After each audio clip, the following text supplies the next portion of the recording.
All right, everybody. 16 hours of work and still here on time. This Pink Cloud, Season 2, Episode 26. I am DJ Kelly Reverb. That is my good friend and guest today, Amy Gabrielson Abido. And we will just refer to her as Amy G from now on.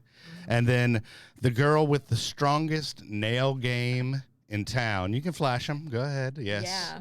Always strong on the nail game. That is Stev, and I'm not going to even murder your last name. Nice. It's okay. But if you want to say it, go ahead. Sarah Soley. Well, there we go. Yes, it is. It is. You are correct. But Stev is with Skate Straight, and she is actually sitting in for. We were going to have Steph on, but hey, Stev can come through, and I'm sure she can deliver just as well, and she is well spoken and knowledgeable. Yeah. Maybe. Well, you are the facilitator, the OG smart facilitator at Skate Straight, correct? Yes. Okay. So, just so you know that it's not Recovery Kurt. It's she is the you were telling me the story. So you basically ran into Kurt at a meeting, and then I was a creeper. And, right? You internet creeped him. I internet creeped him, and I liked what he was talking about when he was talking about creating like a Freaks and Geeks table of recovery, right? And having sober skating, and he eventually wanted to incorporate meeting sure. space. And I had just finished my Smart Recovery certification, and I was like, hey, I hope it's not weird that I found you on the internet, but I liked what you were saying. I know you're married meeting. and everything, and I'm really not after you. But that's cool. So then you and Kurt got together, and then you were saying that E-Dub, old Eric, was what, the first? He was at the first meeting. Wow. Well, that's cool. And then I know Amy from back in the day. We're not going to say how long ago, but we are both part of the RISD schooling system. I guess it was Berkner, right? Is where I went Yale, Apollo, Berkner. Okay, I went. Don't make me think about it, but I went Richardson Junior High and then Berkner, but I mean Richland Elementary. So, right. You know what's up? Yeah. What's up? What's up, Richland Park? Yeah, something in the water. There you go. Exactly. Hey, so, but real quick, we're a show on recovery, if you haven't guessed already. But, we're out here to try to help people and, tell our stories and, let you know what's working for us and also let you know what's going on in the community. Also want to hit our sponsor real quick, which is summersky.us. And he should have that up there. There it is. Perfect. And it is 888-857-8857. Once again, that is summersky.us, 888-857-8857. I have to say that now because we are also in podcast format, so not everybody has eyes on us. And there's millions of people listening. No, I'm just kidding. Billions. And, there's probably about 20 maybe. Yeah.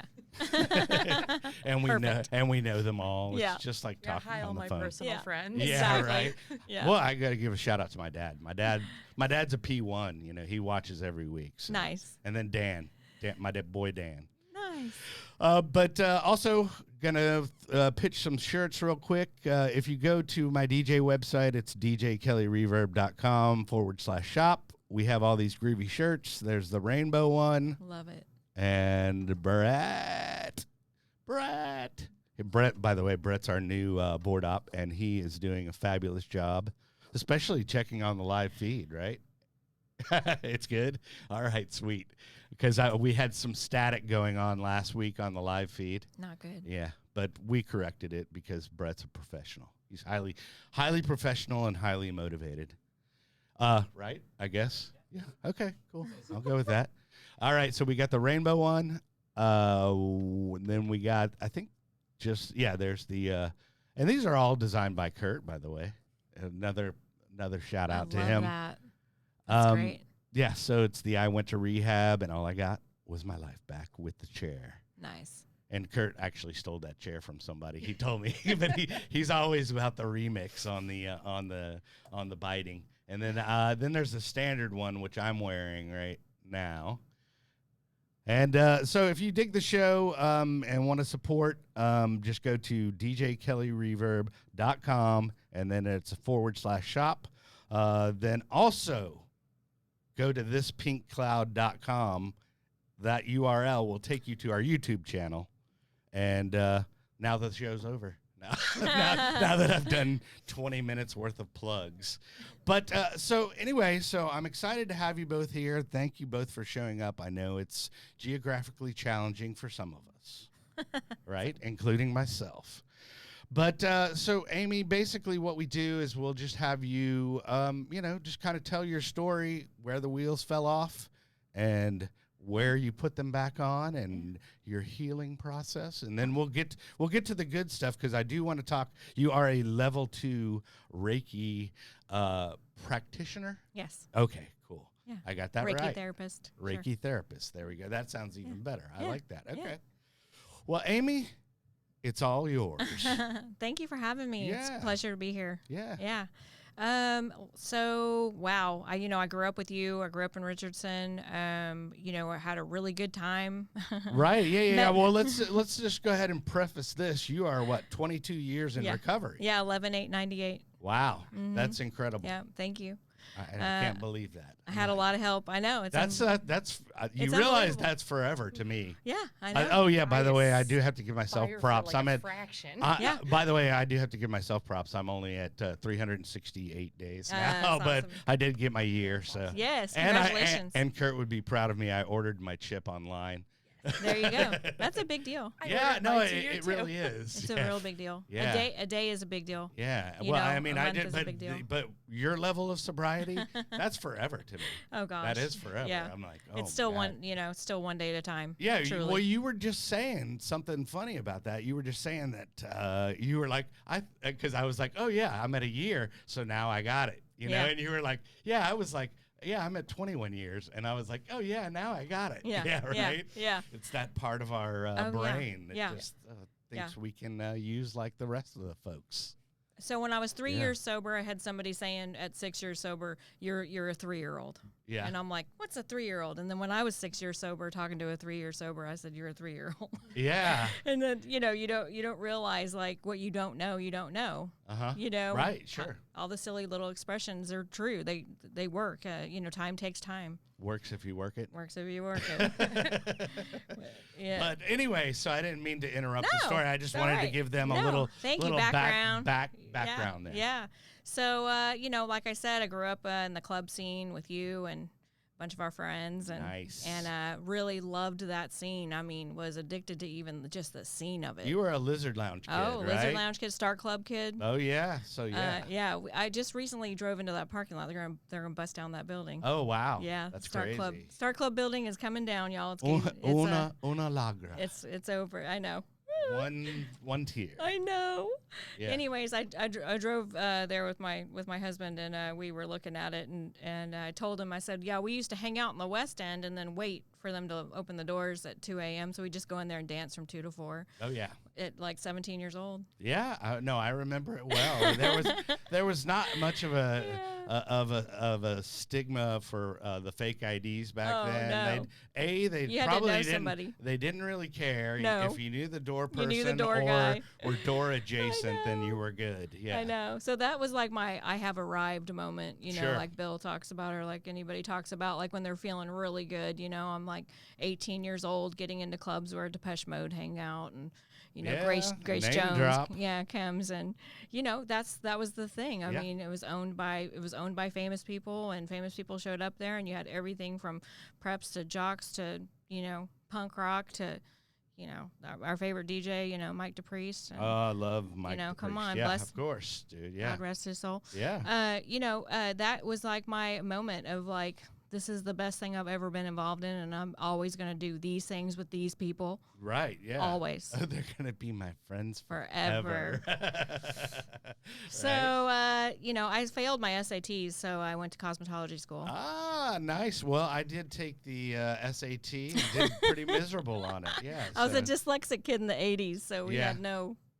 Anyways, I turned to substances like at a young age. I mean, I took my first drink at 11, and then I kind of fast forwarded from 11 to 18. I just thought the best thing in the world, anything that had anything to do with alcohol or drugs, that was going to be my ticket into like the gateway of having fun. Sure. Fun, let's have fun. Hey, well, and it was fun Yeah. for a while. Oh, it was. Don't get me It wrong. was.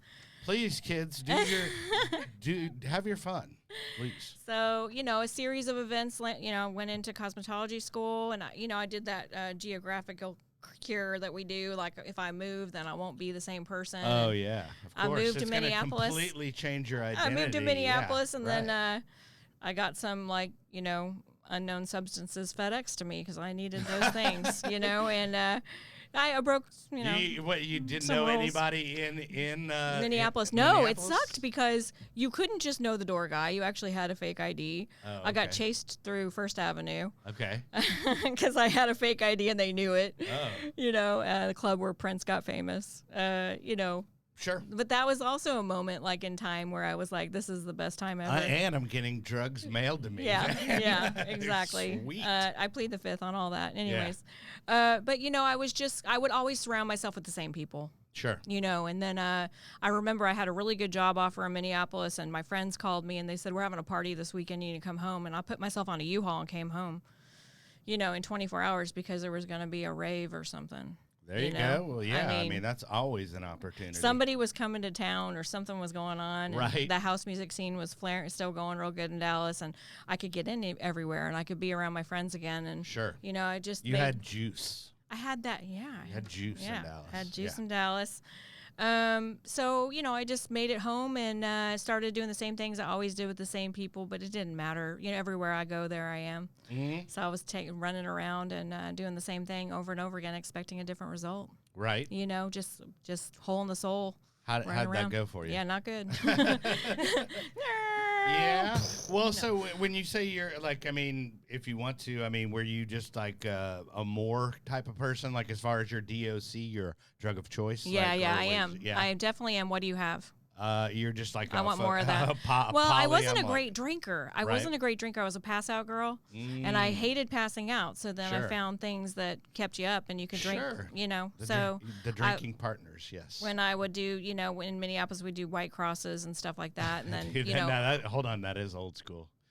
White Cross. That sounds terrible. Like trucker speed. It was. It basically right? was. You could buy it at the gas station. Yeah. Was that like ephedrine and stuff yeah, like that? Sure, Oh, yeah. sure. But All we the were good stuff, insane with that kind of thing. But Sure. when I was really young, under 21, we just found that drugs were more reliable because we'd try to get the guys to buy us alcohol, and they'd run into the store and buy the alcohol and run away from us. So for some reason, we could go get drugs at a young age, and they would be a little more reliable. It's funny how that works. I know. Yeah, you I can trusted find them drugs more at a than young age. yeah. It's scary. Yeah. Richardson, Texas. Yeah. Hey.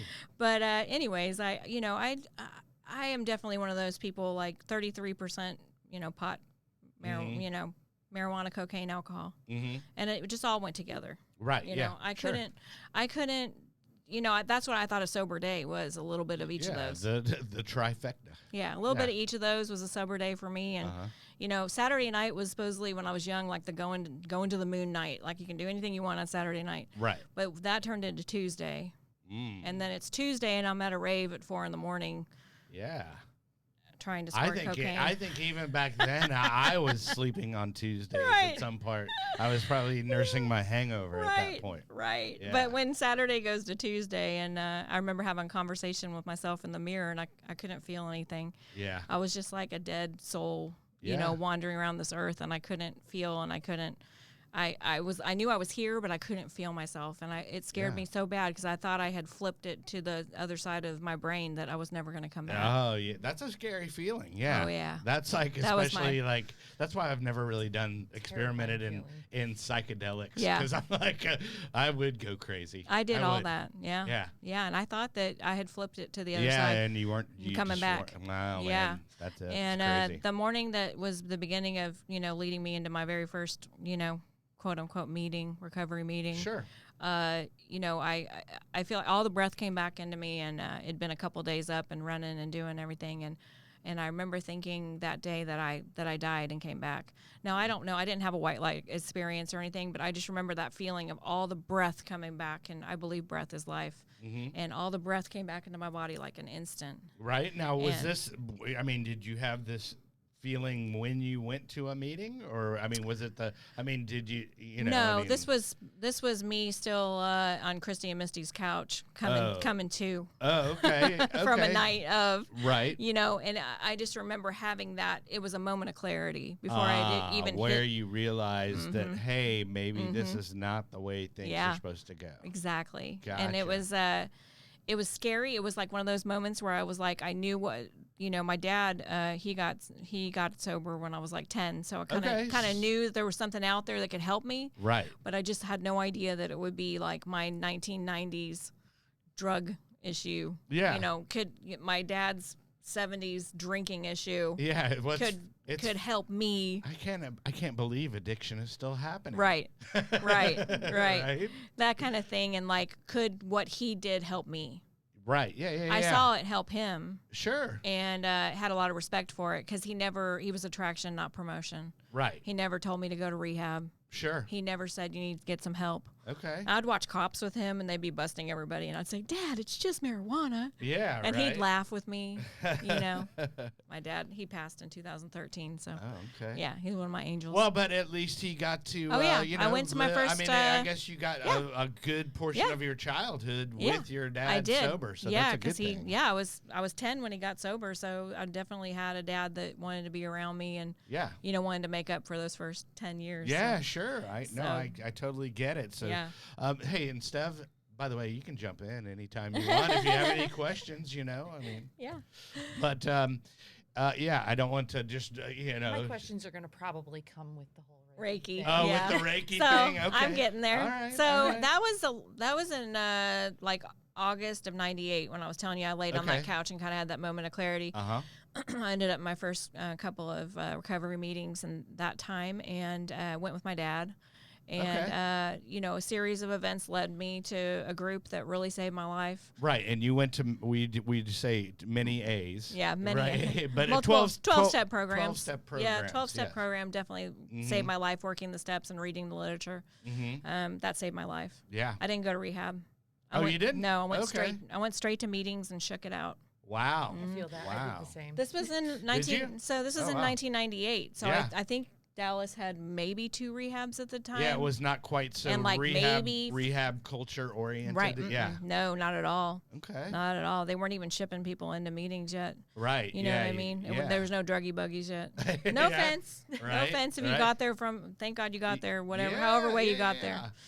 Well, I mean, me personally, I don't think I could have done it outside myself. I mean, obviously I tried that several times, several hundred times. And several thousand times. Yeah, right. Like every day. And it didn't work. So, but, I thank God for rehab for me. But I always love to hear it, like, that people can, outside. I mean, you actually did that. And then the 12-step work. Yeah. It actually works. Yeah. Still working it. I think that's great. Yeah.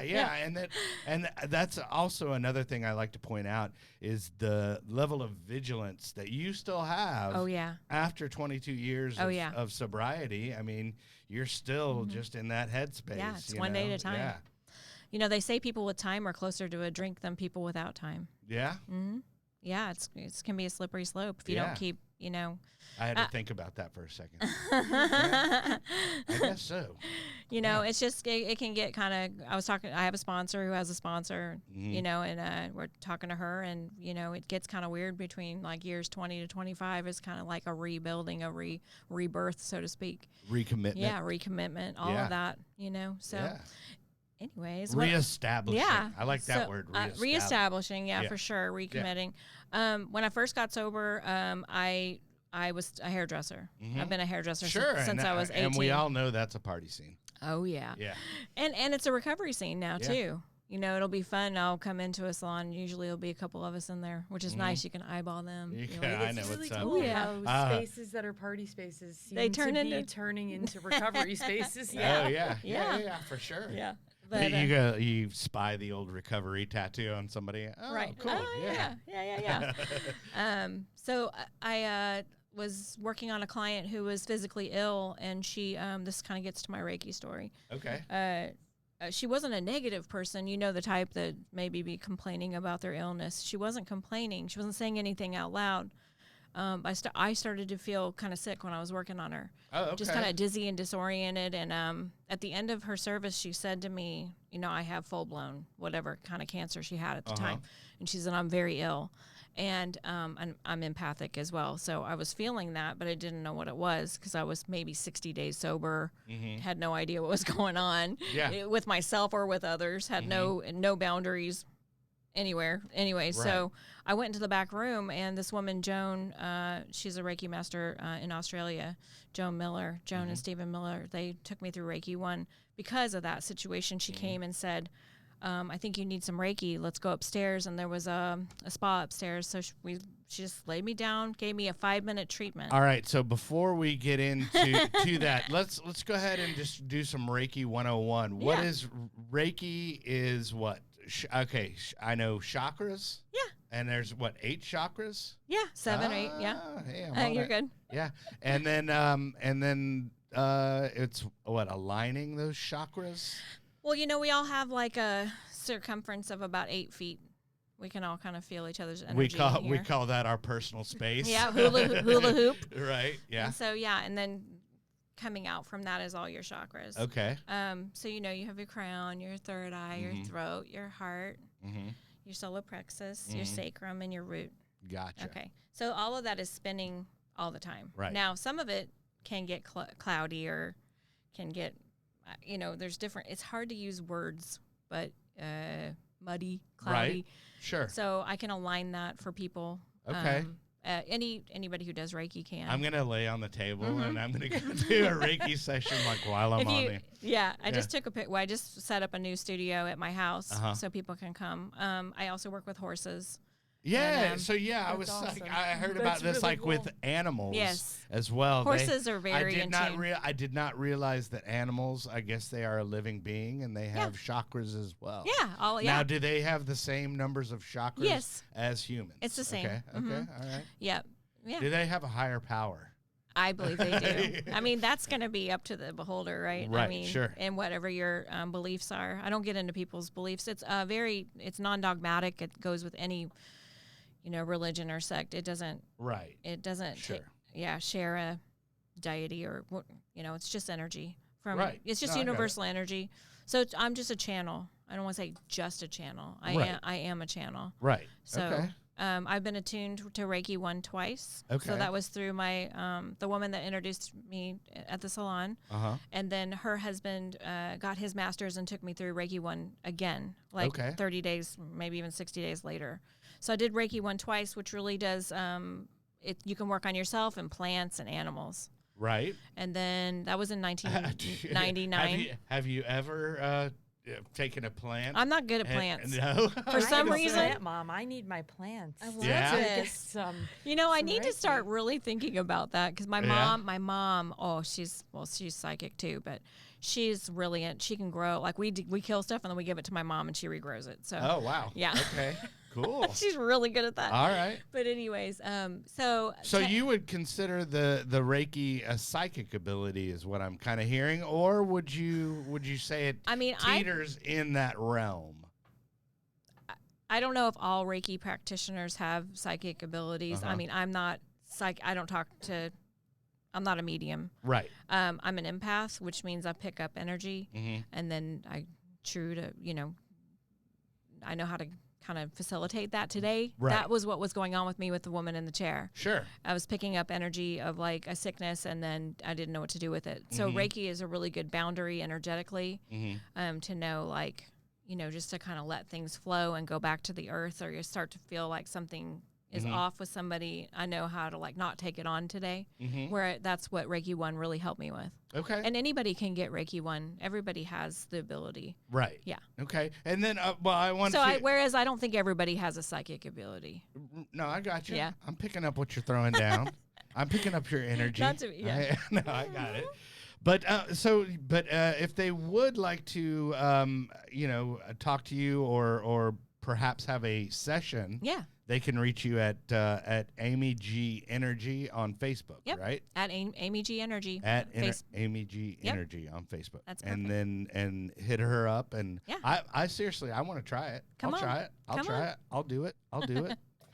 But so other than that, I mean, so did you, once you went through the 12 steps, and then as far as like what worked for you, like as far as the longevity, I mean, would you consider just being vigilant on of your recovery, or just being honest with yourself and step oneing it the whole time and every Yeah. day? And I mean, all of that is true. And also, I just think you just start your day over every day, right. and you just do 1 through 12 every day. Yeah. And if there's something in there, if you're having a problem with 4, you go back to 3. Right. If you're having a problem with 3, go back to 2.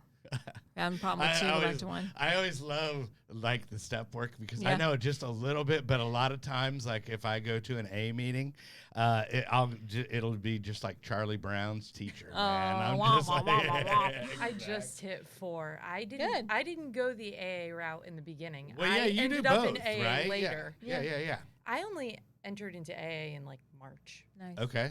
So I think it's really aided a lot. Yeah.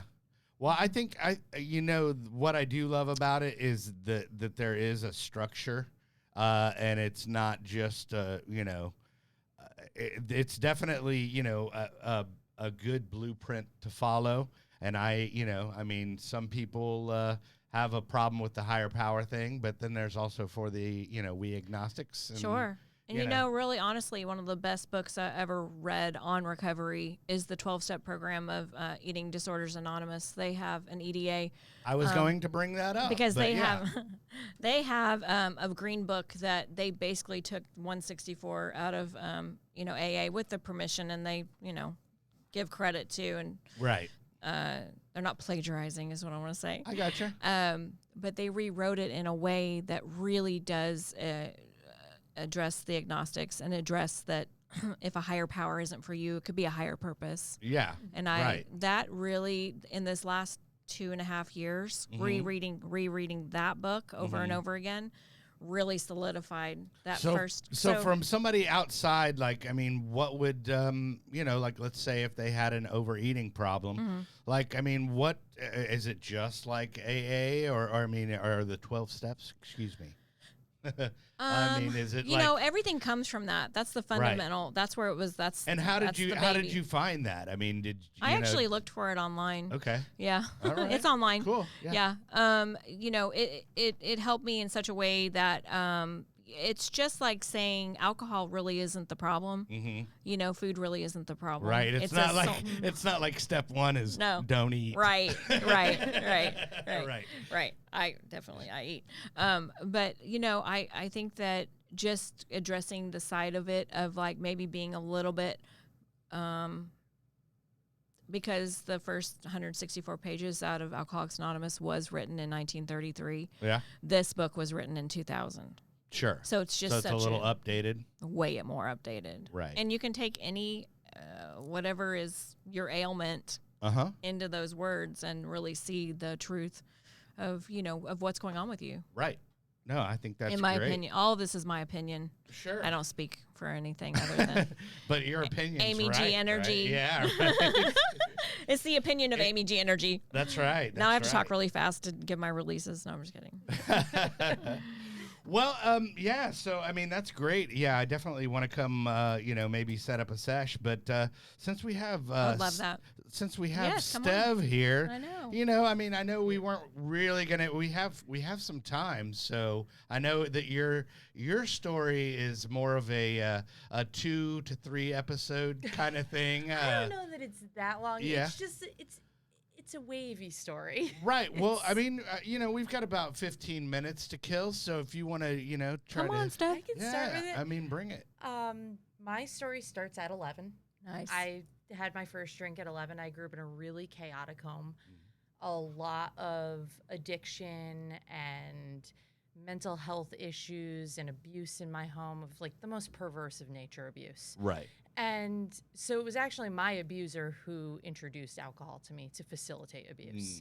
A little Jesus juice Yeah. kind of MJ kind of thing, right? Yes. Right. So for me, it was like that first drink was like a godsend. Mhm. Because for me, it was Yeah. like, wow, I can actually cope with what's happening and Sure. I can ignore what's happening. I can get away from this. Right.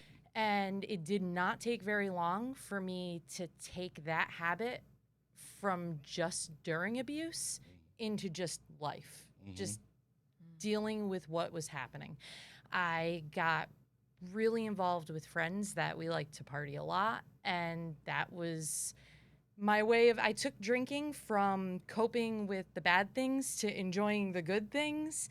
And Sure. it was just a way of numbing it all. Like I was just Right. numbing it.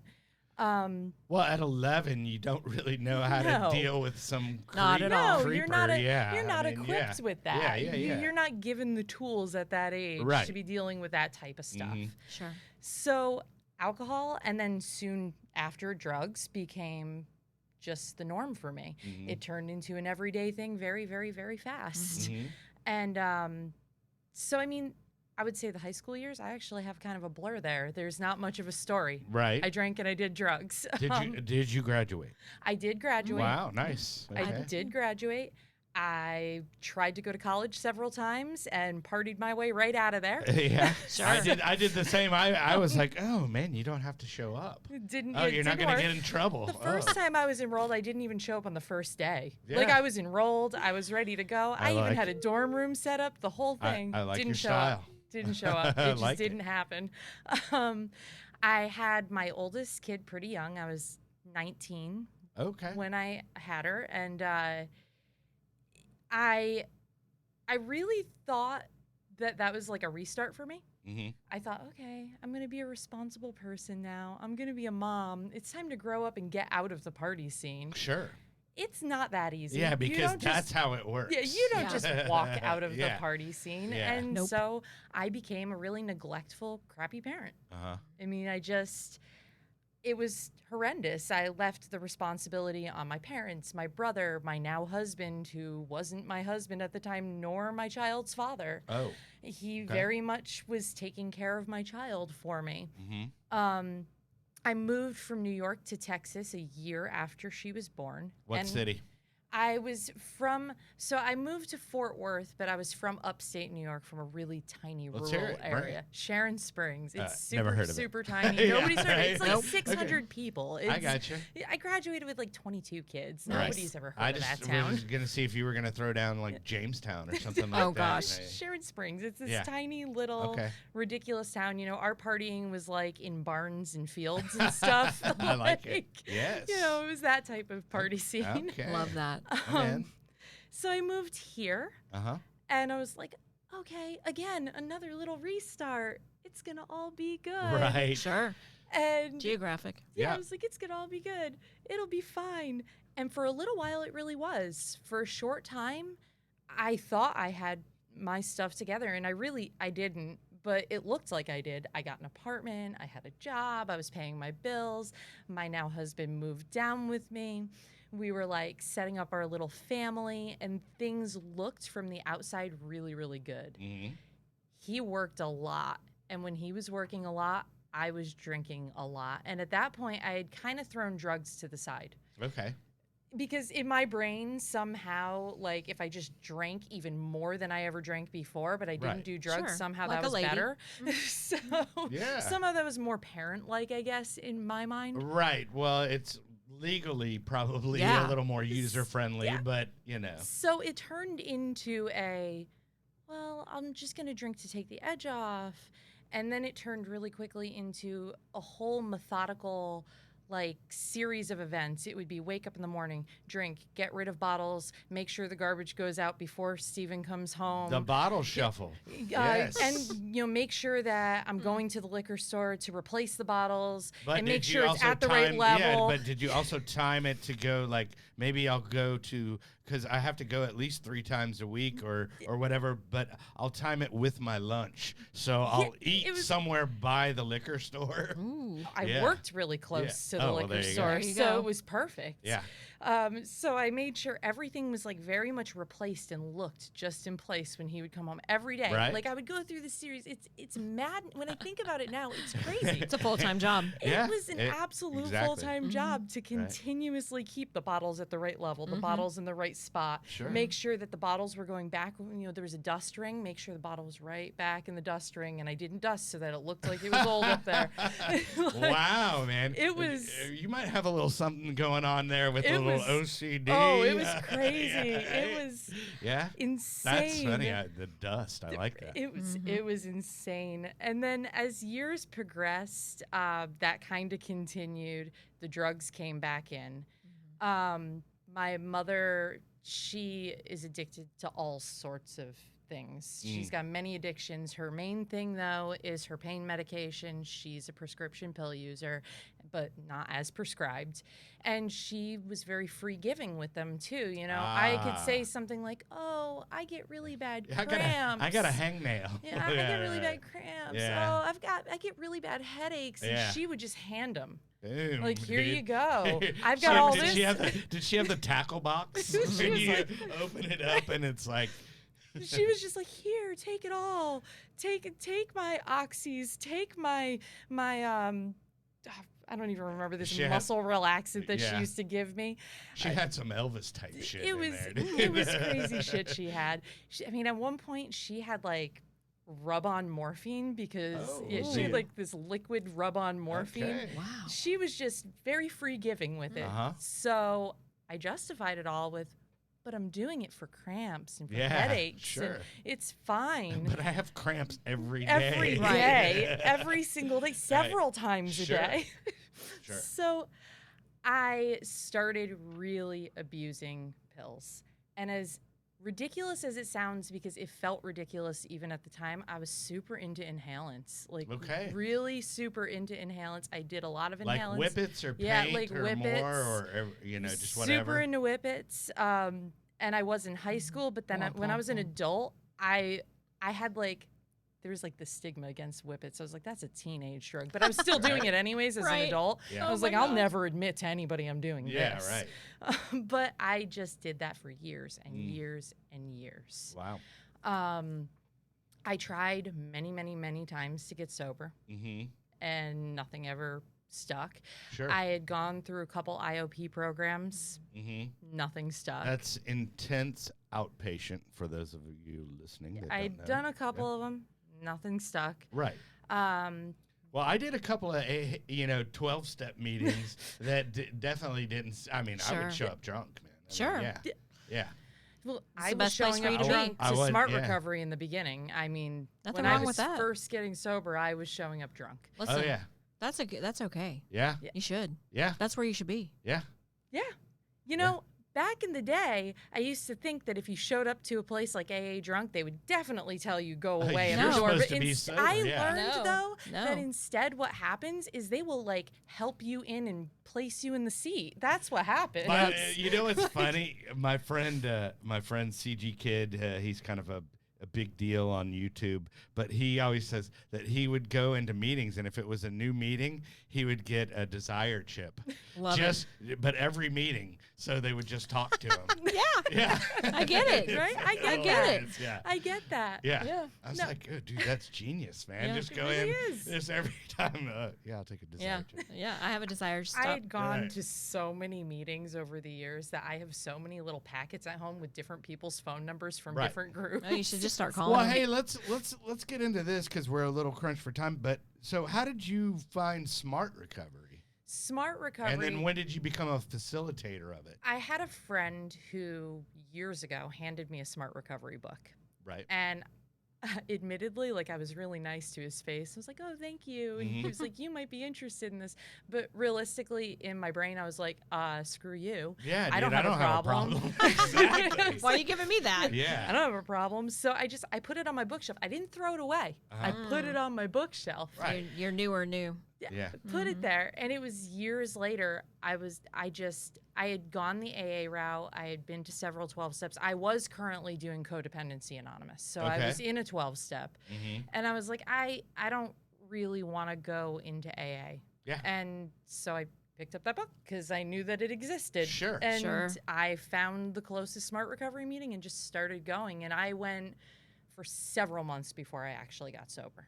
Right. I just Nothing wrong with that. Yeah. several months of just showing up and telling it, and I felt comfortable in the group. Right. Sure. Well, and I mean, like you said with Kurt, with the Freaks and Geeks, you know, I mean, I think, you know, even with 12 steps and Smart Recovery and everything, it's really about, you know, where you feel like you fit in. Yeah. You know, Yeah. because if you're at a home group, there's some shitty places that I've been to in Sure. recovery, and I'm like, dude, I felt- don't want to hang out with these I felt crackheads. so lucky to just walk into the perfect Smart Recovery meeting Right, for me. yeah. It was small and intimate, and I really related to the people who were there. Mhm. And there were people there who weren't sober yet, just like me, so that felt comfortable. Yeah. I felt like there was an intimidation in the beginning for AA for me. I didn't want to go in and Well, admit there's a that I lot of wasn't sober stigma. yet. There's a lot of Yeah. stigmas attached to it as well. Yeah, I didn't want Secret to knocks, go. secret handshakes. I didn't want to go in and say I'm not sober yet. Right. I didn't want to admit that. I didn't want to get desire chips. Uh-huh. Yeah. I didn't want to like out myself. But I felt like in this one little Smart Recovery meeting, I was more comfortable to just walk in and be like, yeah, I drank today. After Yeah. last week, I went one day, Right. I just felt really comfortable with that. So I kept going to Smart Recovery. My facilitator, Michael, he's amazing. Right. I love him. He really urged me when I hit around a year Mm-hmm. to get certified. Okay. He felt like he kept telling me that he felt like I spoke well to the women in the group Sure. and that he really thought there was a need for more women to be Right. doing That's great. Yeah. Smart Recovery meetings. So I decided to go ahead and do it. And it was like literally right after I had finished my certification that I met Kurt. Yeah. It was like I finished the certification. How long of a process is that, by the way? They give you 90 days, but it's self-paced. That's okay. cool. And then, how long did it take you? It only took me like 2 weeks. Yeah. Nice. Is it Like, I just went through online online. and booklet kind of thing and just roll through it? Okay. Yep. I Because did I've it- thought about doing that Yeah, as I well. did it straight in 2 weeks. Right. It really didn't take that long. I know like Eric, I think maybe took 3-4 weeks. Maybe it took a year. He took like 3-4 weeks. He's a little slow. No. I mean, considering that he has to work a job too. I mean, No, I I was just know. There at you go. I home did- like I always just like to bust on him because he's such a nice guy. I like to bust on Eric Yeah, too. of course. He's bustable. It was a quick process. All right. So I originally wanted to either start a women's group, but I was really looking in the Oak Cliff area. Mm-hmm. I lived in Oak Cliff for a while. Mhm. I saw that there wasn't really a lot of recovery options. Sure. And I felt like it was a community that would be really served by having more options within the area. When I met Kurt and realized how close in Right. area that everything was that he was talking about, I thought, well, this could be a good fit. I still eventually, I would like to actually start something more in the heart of Oak Cliff. Okay. That's something that is still Well, you just put that out Come there. on. So still it's gonna something happen. that I want to do. But You probably need to move a little closer too. exactly. Yeah. Exactly. I lived in Oak Cliff when I was thinking about those things, and then I moved out of Oak Cliff, Right. and I feel like I have to move back to Dallas. I feel like in you have order to to as well. I feel like I have to. Traveling to Skate Straight every week. I know. Well, yeah. If y'all don't know, she's a Little Elm product right now, and so that's a good 45 minutes. It's a good 45 minutes at least. Yeah. Yeah. Yeah. That's geographically undesirable as we would consider. Sure. Yes. But yeah, so let's talk about Skate Straight, and then they have a bunch of stuff going on. If they want to find out about a meeting or anything like Smart Recovery or the old Skate Straight Dharma here, the Skate Straight Brigade. Cool. Which I am going to put that sticker on my I computer almost wore right that now. T-shirt Yeah. today, but I went with the punk rock recovery one. Nice. But Why I listed that one. Why don't you go ahead and pitch them and tell them what's going on and where it's happening, because I know it's happening at 4 Down and then also Arlington, but give them more details. So, Skate Straight, it's a collective of it's a freaks and geeks table of recovery. It's artists and musicians and punks and skaters.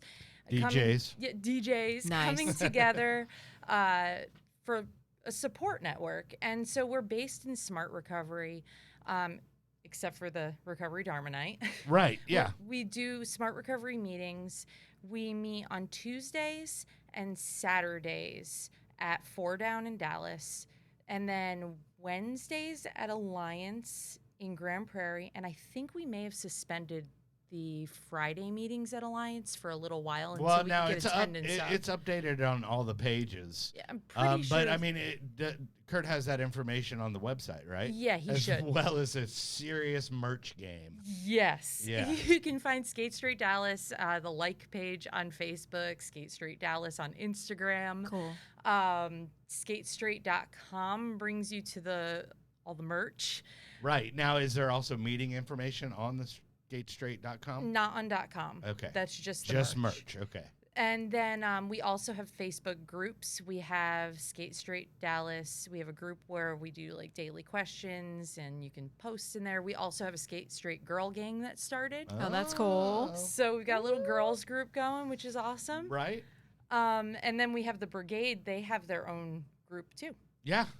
That's a lot of recovery going on. Yes. There you go. That's There's fabulous. a lot going on with Skate Straight. Which I love to hear. Yep. I mean, I love. There are many ways. I love that. Kurt is. It just. He had that idea, and then it just all came together. It was an amazing idea in the universe. Well, just like this show right here. I got Amazing sober idea. and I was like, hey, there's a bunch of shit I don't know, and I'd like to give that information out, because I was like, man, I wish I would have known that. I wish I would have known Right? that. Yeah. I wish I would have known that, because a lot of people are just 12 steps and Yeah. blah blah blah. But I mean, there's so many ways. Yeah, There's and so many ways. and Fabulous. so many A's and all that kind of Yeah. stuff. And by the way, I got to give a shout out to our sponsor again. Speaking of help, they helped me. And it worked. I mean, I'm a year plus sober. It is summersky.us, and that number is 888-857-8857. Once again, that is summersky.us, 888-857-8857. Also, please go to, if you're watching us on Facebook, go to thispinkcloud.com. That'll route you to our YouTube page. Please like or subscribe to that. It's free. And I don't know. I guess it feeds my ego. No, no, but really, because I'm actually going to have unique content on the YouTube channel. So I'm trying to, get people over to that format as well. But any shouts out while I have you two lovely ladies here? Oh, gosh. I'm just grateful to be here. I'm on a gratitude list every day. And shout out to Berkner High School. Oh, yeah, Berkner. PHS. Rams. Right. We just drove and looked. I showed Aaron where we used to all park, the 6th row. All right. Back row, the 6 of us used to park. Yeah. Nice. Shout out. Did you all go my by high school Whataburger friends. over there too? Oh gosh, I don't. that was We the, were- that was the No, hangout. That was the hangout, but Yeah. we ate at a faux place right there, Oh, nice. and it Okay. was good. Yeah. Yeah, I'm all really about good. pho. It was right. Yeah, Pho. Sorry, I said it Yeah. wrong. Fabak. You said it like a Texan. Faux. Faux, I man. am a Texan. Right. Yeah. And you, I mean, I'm just grateful to be here. right? Kurt, Thank you. Eric, Right. got a shout out to them and my kids and husband. I think one of Yeah. my kids, if she managed to wake up on time, was going to watch this live, but she's like a teenager now and a late sleeper. Nice. So who knows? Oh, yeah. Right.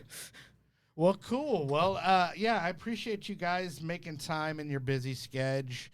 You know, we'll definitely have you back on. I want to do Come on. a follow up after I do Okay. a Reiki sesh with Yeah. you, and I'll just like kind of film it, and I'll go, all right. This is man, amazing. Yeah, this is You amazing. can do the before and after. This is Reiki amaze, is fascinating. amaze balls. It just facilitates a healing inside of you, just unique for everybody. Right. Mhm. Okay. And oh yeah. And also, if you want the shirts, go to djkellyreverb.com/shop.